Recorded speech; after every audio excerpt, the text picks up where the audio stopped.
రాజన్న సిరిసిల్ల జిల్లా రుద్రంగి మండలం మానాల గ్రామంలో శుక్రవారం భక్తి పారవస్యం వెల్లివిరిసింది. పద్మశాలి సంఘం ఆధ్వర్యంలో మహాలక్ష్మి అమ్మవారికి, గ్రామ దేవత పోచమ్మ తల్లికి భక్తి శ్రద్ధలతో బోనాలు సమర్పించి ప్రత్యేక పూజలు నిర్వహించారు. మహిళలు తలపై బోనాలు ఎత్తుకొని సాంప్రదాయ దుస్తుల్లో డప్పు చప్పుళ్లు, మంగళ వాయిద్యాల నడుమ ఆలయానికి చేరుకోవడంతో గ్రామమంతా ఆధ్యాత్మిక శోభతో కలకలలాడింది. మహిళలు అమ్మవారికి నైవేద్యాలు సమర్పించి, ఓడిబియ్యం సమర్పించి ప్రత్యేక మొక్కులు చెల్లించుకున్నారు. కుటుంబ సభ్యులు ఆయుర ఆరోగ్యాలతో ఉండాలని, గ్రామంలో సుఖశాంతులు నెలకొనాలని అమ్మవారిని వేడుకున్నారు. ఈ సందర్భంగా సంఘ సభ్యులు మాట్లాడుతూ సంస్కృతి సంప్రదాయాలకు ప్రతీకంగా నిలిచే బోనాల ఉత్సవాలను భక్తిభావంతో నిర్వహించడం ఆనవాయితీగా వస్తోందన్నారు. అమ్మవార్ల ఆశీస్సులతో గ్రామంలో సుఖశాంతులు నెలకొనాలని, సమృద్ధిగా వర్షాలు కురవాలని, రైతుల పంటలు బాగా పండాలని, గ్రామ ప్రజలంతా సుఖ సంతోషాలతో జీవించాలని వేడుకున్నారు. బోనాల సమర్పణ అనంతరం సంప్రదాయ ఆచారాల ప్రకారం యాట పిల్లలను కొయ్యడం నిర్వహించారు.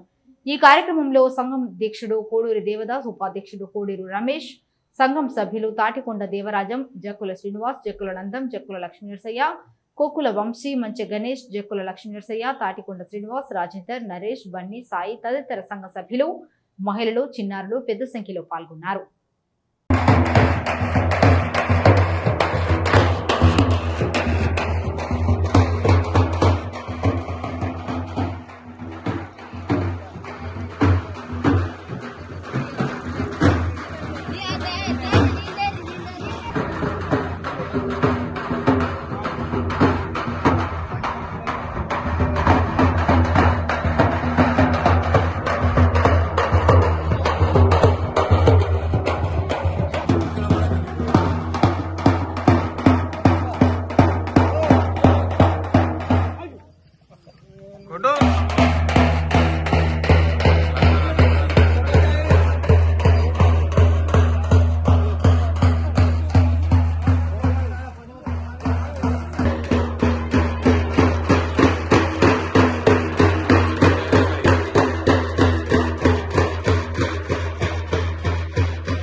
पेपर कहते बेटा टीवी चैनल के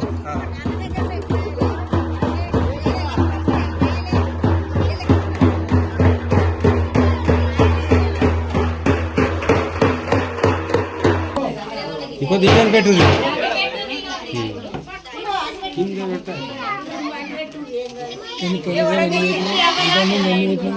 అందరు మొక్కిందా